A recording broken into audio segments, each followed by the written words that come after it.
Calendar है उसमें 18 अप्रैल से अभी बहुत सारे इंटरव्यूज और स्टार्ट हो रहे हैं। जो प्रतिभागी इस वर्ष में दे रहे हैं इंटरव्यू, उनके लिए क्या बोलना चाहेंगे? क्या उनको एक सुझाव फॉलो किया अपनी समझ के अनुसार, और आप लोग का सही ये प्रोग्राम बहुत ही अच्छा है। इससे मेरी जानकारी में बहुत सारे लोग इससे प्रभावित हैं और उनको लाभान्वित हो रहे हैं, क्योंकि ये एक बड़े स्तर पे अभी मतलब ग्राउंड लेवल पे आपसे आप सबसे पहले मैं 2018 में आपसे जुड़ा था। यहाँ पे एक टेस्ट कंडक्ट करवाया था आपने, तो मैं आया था, आपसे जुड़ना हुआ, फिर मुझे पता चला आप भी छतरपुर के हैं, तो आपसे कांटेक्ट में निरंतर रहा, और मैंने भी आप लोग की एआर की जो टेस्ट सीरीज लॉन्च की थी वो मैंने ली थी। हेलो फ्रेंड्स, कैसे हैं आप सभी लोग? और उम्मीद कर रहा हूं कि आपकी जो तैयारी चल रही है एग्जाम की बहुत अच्छी चल रही होगी। और जैसा कि आप लोग देख रहे हैं, काफी दिनों से हमारे साथ विभिन्न एग्जाम्स के टॉपर्स लगातार लाइव आ रहे हैं और अपने विभिन्न अनुभवों के साथ में कहीं ना कहीं आप लोगों को लाभान्वित कर रहे हैं। क्योंकि जब आप किसी एग्जाम की तैयारी करते हैं तो जरूरी नहीं है कि सभी को बहुत जल्दी सफलता मिल जाती है, क्योंकि ये सफलता पाने के लिए असफलताओं का एक लंबा दौर जिंदगी में चलता है। तो अब चूंकि ये लगातार नए नए टॉपर्स के साथ सेशन का ये फायदा होता है, क्योंकि सभी की सफलता की जर्नी अलग अलग होती है। तो हो सकता है कि आपकी जिंदगी में भी ऐसा कोई क्षण आया हो कि जब असफलताओं से आप टूट चुके हो और आपको एक कोई मोटिवेशन नहीं मिल रहा हो, तो कोई हमारा ऐसा रैंकर आपके सामने आए जो अपनी जर्नी के बारे में बताए, तो हो सकता है कि आपको फिर एक मोटिवेशन मिले आगे बढ़ने के लिए। तो उसी क्रम को आगे बढ़ाते हुए आज हमारे साथ अमन अग्रवाल हैं, और मुझे बताते हुए बड़ी खुशी हो रही है कि उन्होंने मतलब एमपी में रैंक 2 है उनकी, असिस्टेंट रजिस्ट्रार का एग्जाम हुआ था एमपीपीएससी के थ्रू। तो एक्चुअली में उनके मेंस में बहुत अच्छे मार्क्स हैं, तो कहीं ना कहीं और स्टूडेंट्स के लिए मोटिवेशन है। तो मैं सबसे पहले अमन से बोलूंगा कि वो ही अपने इंट्रो के बारे में बताएं। सर, मेरा नाम अमन अग्रवाल है, मैं छतरपुर जिले से बिलोंग करता हूँ। मैंने अपना graduation BTech agriculture engineering Jawaharlal Nehru कृषि विश्वविद्यालय से किया है। फिर मैंने एमए पॉलिटिकल साइंस डीएवीवी से किया है। फिर 2018 के बाद ही निरंतर मैं सिविल सेवा की तैयारी में हूँ, और चूंकि मेरा 2021 का प्री नहीं निकला था, तो उस समय सब खाली खाली था, मतलब कुछ एग्जाम नहीं थे, ये वैकेंसी आई, इसमें मैं एलिजिबल था, तो मैंने ये फॉर्म भर दिया और इसको टारगेट बना के आज मैं आप लोग के समक्ष उपस्थित हूँ। मतलब कई बार आपको जब कोई असफलता लगती है तो हो सकता है कि वो एक अपॉर्चुनिटी लेके आपकी जिंदगी में आ जाए, क्योंकि हो सकता है आप मेंस दे रहे होते तो उतना फोकस्ड नहीं हो पाते।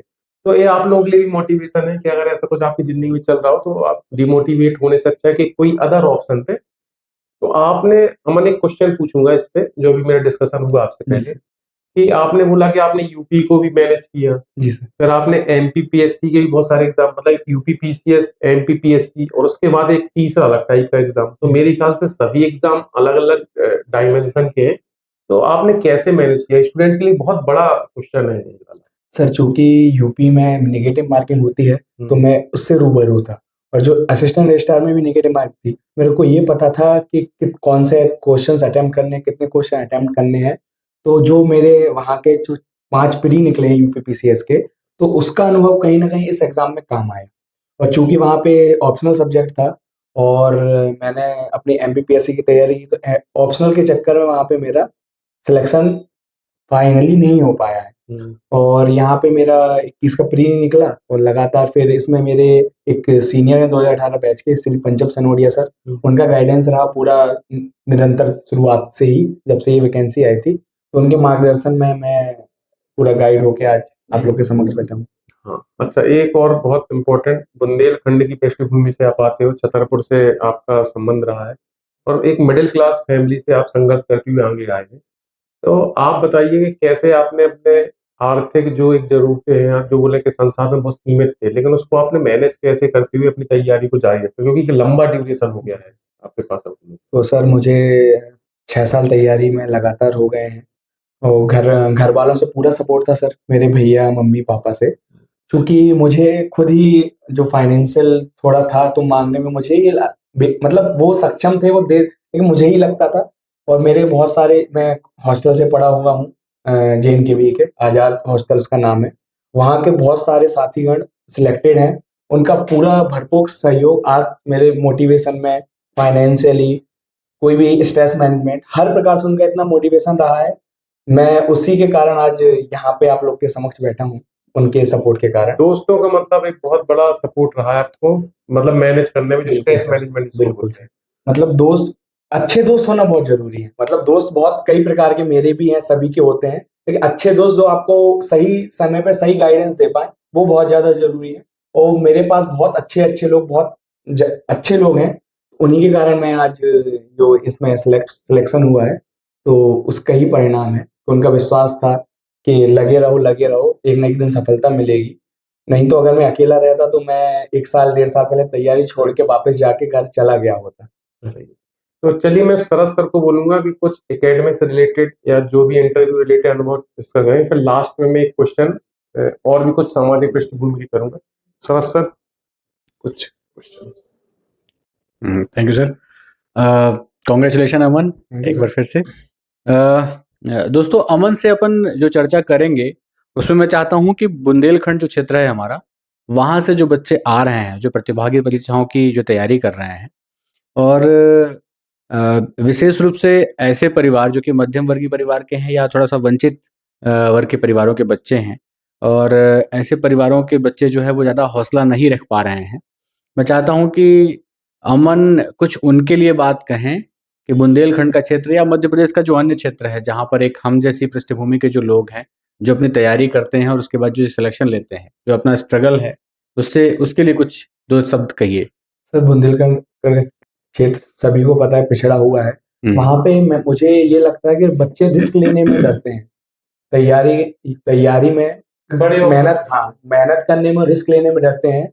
और कहीं ना कहीं परिवार वाले भी सबको ही सपोर्ट नहीं कर पाते हैं उनको। इस चक्कर में अगर उनको पूरा प्रॉपर गाइडेंस शुरुआत से ही मिले और सपोर्ट मिले किसी भी फैमिली का, जो जिन्हें पता है शिक्षा का महत्व, तो वो मेहनती लोग वहां बहुत होते हैं, बहुत अच्छा कर सकते हैं। बस गाइडेंस उनको प्रॉपर नहीं मिल पाता, इस कारण वो थोड़ा पीछे रहते हैं। क्योंकि कुछ समय में अच्छे रिजल्ट्स आना चालू हुए, वहां पे भी सिविल सेवा का रुझान बढ़ा है। और मुझे लगता है कि आने वाले समय में वहां से भी अच्छी प्रतिभाएं बाहर निकलेंगी बुंदेलखंड क्षेत्र से। बिल्कुल। अच्छा अमन, आपने पीएससी की तैयारी की है, आपने सिविल सर्विसेज की तैयारी की और आपने एआर का एग्जाम दिया। तो पीएससी की तैयारी के साथ में अन्य एग्जाम्स की आप तैयारी कर रहे थे, इन दोनों में कैसे संतुलन साध पाए? कैसे अपने आप को संगठित या व्यवस्थित कैसे कर पाए? सर, 2021 तक में मेरा मेनली फोकस सिविल सर्विस था। मैंने और कोई एग्जाम के फॉर्म नहीं भरे थे। जब मेरे 2020 में प्री निकला, 21 में प्री निकला, तो हताशा बहुत ही ज्यादा महसूस हुई। और मुझे समझ में आ गया कि समय बहुत ज्यादा हो गया है, कुछ अन्य ऑप्शन देने चाहिए। फिर मैं कुछ एक छोटी मोटी नौकरी जीवन यापन के लिए ले लेता हूँ, और फिर मैं तैयारी लगातार करता रहूंगा, क्योंकि मुझे आगे भी मैं तैयारी सिविल से, हाँ, प्लान भी एक तो होना और चाहिए। ये एकदम से वैकेंसी आ गई, मेरे पास गाइडेंस का पूरा सपोर्ट था, जिस कारण ये। और फिर तीन लोग ने, मेरे साथी गण ने वहाँ इंटरव्यू भी दिया, मेरी कॉलेज ही के थे 3 साथी ने। तो वो हम लोग का 4-5 लोग का ग्रुप बन गया था, बहुत अच्छा। तो कंबाइंड स्टडी बहुत अच्छी हो गई थी, जो सब्जेक्टिव नॉलेज थी, तो उसका कहीं ना कहीं फायदा हुआ। फिर इंटरव्यू की भी साथ में तैयारी की, आप लोग का मार्गदर्शन रहा इंटरव्यू में, तो वो सब कुछ मिलके, और सबकी दुआएं, आप लोग का आशीर्वाद, बड़े बुजुर्ग का, मम्मी पापा का, तो वो सब कुछ मिलके जे आप लोग के समक्ष जो परिणाम है, वो उसी का प्रतिफल है पूरा। अच्छा, हम लोगों ने जो इंटरव्यू सेशन रखे थे वो आपके लिए कितने हेल्पफुल हो पाए? सर, जो इंटरव्यू सेशन था यहाँ पे, बहुत ही अच्छा माहौल था सर। जो आपने एकदम से आके, मतलब अटैकिंग मोड वाला था, कि वहां पे आप जाके अगर कुछ ऐसा होता भी है, फिर विक्रम सर ने उसको लाइट ले गए, फिर आपने थोड़ा समझाया, तो एक ओवरऑल बहुत ही अच्छा माहौल लगा था मुझे। हाँ, वो तेज थे मैनेज वाले सर, तो बहुत ही अच्छा माहौल रहा। और उससे कहीं ना कहीं मुझे अपनी कमी महसूस हुई, और मैंने उस पर निरंतर प्रयास किया, तो उसका फायदा वहां पे जाके हुआ है। वहाँ अटैकिंग क्वेश्चन वहां पे ही मेरे से हुए थे 3-4 कुछ, जिसमें मैं अपना संतुलन नहीं खो के, मैं सॉरी सर बोल के मैं आगे बढ़ गया, और फिर क्वेश्चन चेंज हो गया। जी सर। अच्छा, इंटरव्यू जो है उसमें सबसे ज्यादा फोकस आपका, जब इंटरव्यू हुआ जिस दिन पीएससी में, आपका पूरा इंटरव्यू जो है किस चीज पर ज्यादा फोकस था? सर, मेरे से क्वेश्चन पूछा गया था वहां पे कि जब क्वेश्चंस नहीं बने लगातार, तो आप ही बताइए, आप क्या पढ़ के आए हैं। तो वो मैं 40 सेकंड के लिए बहुत ज्यादा नर्वस हो गया था, कि मुझे समझ में नहीं आया मैं क्या बताऊं। क्योंकि अगर मैं कुछ बोलता हूँ आंसर नहीं बनता, एक नेगेटिव बनता, तो मैं अपना जिला छतरपुर बहुत अच्छे से तैयार करके गया था। तो मैंने अपना छतरपुर जिला बोला, फिर वो महाराज छत्रसाल से ही पूरे रिलेटेड क्वेश्चन थे, तो मैं उनको बहुत अच्छे से पढ़ के गया था। तो वो पूरा इंटरव्यू मेरा उस साइड घूम गया और वो फिर कॉन्फिडेंस बना रहा मेनली। चलिए, आपने अपनी वीकनेस को अपनी स्ट्रेंथ बना लिया। जी सर। बहुत बढ़िया। अच्छा, 2024 का जो कैलेंडर है उसमें 18 अप्रैल से अभी बहुत सारे इंटरव्यूज और स्टार्ट हो रहे हैं। जो प्रतिभागी इस वर्ष में दे रहे हैं इंटरव्यू, उनके लिए क्या बोलना चाहेंगे? क्या उनको एक सुझाव, समझाइश क्या देना चाहेंगे? सर सबसे पहले तो मैंने अपने जिस इंटरव्यू में ये समझा कि अपना 100% आप अपना 100% दे के जाओ, फिर जो होना वो ऊपर वाली कृपा का ऊपर है, आपकी मेहनत है, सबका आशीर्वाद है। अपना 100% हर प्रकार से दे के जाओ, जितने ज्यादा दे सको उससे सीख सको, जो भी आपको गाइडेंस जो आपको दे सके उनसे। मैंने भी यही किया था सर, जहां से मुझे गाइडेंस मिला मैं जबलपुर, भोपाल, इंदौर, जिसके पास जितना गाइडेंस मैं हर के पास में गया, थोड़ा थोड़ा गाइडेंस लेके वो इकट्ठा हुआ, वो परिणाम आप लोग के सामने है। तो दोस्तों, ये हैं अमन अग्रवाल, ये हमारे साथ जुड़े हुए हैं और इस तरीके से जो टॉपर्स की श्रृंखला है हम उसको और आगे निरंतर भी रखेंगे। अभी आगे की बात करने के लिए मैं विक्रम सर को माइक हैंड ओवर कर रहा हूँ, जो सामाजिक पक्ष पर कुछ और चीज़ों पर डिस्कशन करेंगे अमन जी से। Thank you, thanks a lot. अब अमन से हमारा तो यही है आग्रह कि अब वो एक यूनिवर्सिटी में एआर बनेंगे तो कहीं ना कहीं जैसे हम लोग किफायती शिक्षा मिशन को तो काफी टाइम से देख रहे हैं और हम लोग प्रयासरत हैं कि समाज के ऐसे, जैसे अपना बुंदेलखंड क्षेत्र की बहुत पेइंग कैपेसिटी नहीं है, जी सर। तो हम लोग जो बहुत सस्ते प्रोग्राम आप देख रहे हो, 2 रुपए घंटे, 3 रुपए घंटे, और मतलब टेस्ट सीरीज भी हमारी 180 वाली, मतलब कहने का मतलब हमारे जो प्रोग्राम्स है वो सभी के ऐसे हैं कि अपने ऐसे एरिया को टारगेट कर सकते हैं। तो हमारा अमन से यही रहेगा, फ्यूचर में ऐसे कुछ बच्चे उनसे जुड़ते हैं तो डेफिनेटली हम लोगों को निःशुल्क भी करते हैं। भाई अब कोई बहुत ही हमसे कह दे कि हमारे पास बिल्कुल भी नहीं है, लेकिन हम ओपनली सब चीज नहीं करी जा सकती। तो अमन से मैं पूछना चाहूंगा कि हमारे किफायती शिक्षा मिशन के बारे में कुछ सुझाव हो, कोई आपकी राय हो या शुभकामनाएं, ताकि हमारे किस तरीके से कंट्रीब्यूट कर पाएंगे। हाँ, कुछ आप भी अगर फ्यूचर में फ्री हो तो मतलब एक उम्मीद सर रखते हैं। बिल्कुल, मैं आपसे आप सबसे पहले मैं 2018 में आपसे जुड़ा था, यहाँ पे एक टेस्ट कंडक्ट करवाया था आपने, तो मैं आया था, आपसे जुड़ना हुआ, फिर मुझे पता चला आप भी छतरपुर के हैं, तो आपसे कांटेक्ट में निरंतर रहा और मैंने भी आप लोग की एआर की जो टेस्ट सीरीज लॉन्च की थी वो मैंने ली थी। तो ये प्रोग्राम जो आप लोग चलाते हैं, सैलन सर ने जो नोट्स बनाए थे वो भी बहुत अच्छे 1000 क्वेश्चन के थे, वो भी मैंने पूरे पढ़े थे। तो जहाँ से भी मुझे कंटेंट मिला तो मैंने प्रॉपर लिया हर जगह से, जहाँ जहाँ जिस भी बुक्स मतलब बुक्स स्टूडेंट बने रहे आप, बिल्कुल फॉलो करते रहे। जहां से भी कहीं कंटेंट अच्छा मिला, मैं ये नहीं देखा कि एक ही को फॉलो करना, जहां से जिसका अच्छा कंटेंट रहा मैं उसको फॉलो किया अपनी समझ के अनुसार। और आप लोग का सही ये प्रोग्राम बहुत ही अच्छा है, इससे मेरी जानकारी में बहुत सारे लोग इससे प्रभावित हैं और उनको लाभान्वित हो रहे हैं, क्योंकि ये एक बड़े स्तर पे अभी मतलब ग्राउंड लेवल पे कुछ लोगों की इसकी जानकारी नहीं है, धीरे धीरे जानकारी पहुंचेगी। मैं आपका पूरा सहयोग करूंगा इस प्रोग्राम को जमीनी स्तर पे पहुंचाने में सर, जितना भी मेरा सहयोग रहेगा। चलिए, अमन को तो पहले बहुत धन्यवाद बोलेंगे, क्योंकि क्या है कि हम लोगों के मिशन ऐसे इतने किफायती होती है, उसमें कोई बहुत ज्यादा प्रॉफिट वाला काम नहीं होता है। तो हम लोगों की आशा यही रहती है, जैसे सरस सर अपने जॉब के बाद हमें टाइम दे पाते हैं इतनी व्यस्तता के बाद, अमन भी फ्यूचर में चूंकि एजुकेशन लाइन में ही आ रहे हैं, लेकिन हमारी शुभकामनाएं हैं। हालांकि उनका लक्ष्य यूपीएससी एग्जाम है, तो हम ये चाहते हैं कि वो ग्रेड 1 ऑफिसर के साथ में और बड़े स्तर पे हमारा सहयोग कर पाए, क्योंकि अभी तक यूनिवर्सिटी लेवल पे रहेंगे सीमित, लेकिन जब कोई अगर ग्रेड 1 पे आते तो निश्चित ही एक पूरा जिला या कोई बड़े पद पे एमपी कैडर में बैठेंगे।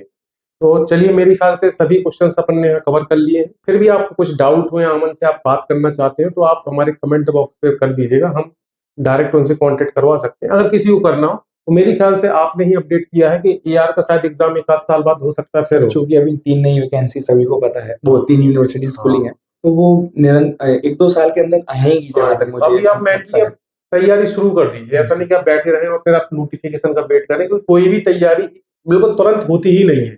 और चूंकि अभी कंटेंट अवेलेबल है, मार्केट में अवेलेबल है, तो आप लोग बिल्कुल इस चीज को जारी रखें। तो चलिए, सभी जो एस्पिरेंट हमें देख रहे थे सभी को बहुत बहुत शुभकामनाएं। अमन को बहुत बहुत शुभकामनाएं कि उन्होंने अपने घर परिवार का, हम लोगों का, क्योंकि वो हमारे सब छोटे भाई, हमारे कॉलेज जूनियर्स बहुत बेचते हैं, तो हमें बड़ी खुशी होती है जब वो आते हैं और सक्सेस होते हैं। तो उनको भविष्य के लिए बहुत शुभकामनाएं। तो अमन, अपन यहाँ सेशन एंड करते हैं, बाकी बाद में अगर ऐसा कुछ लगता है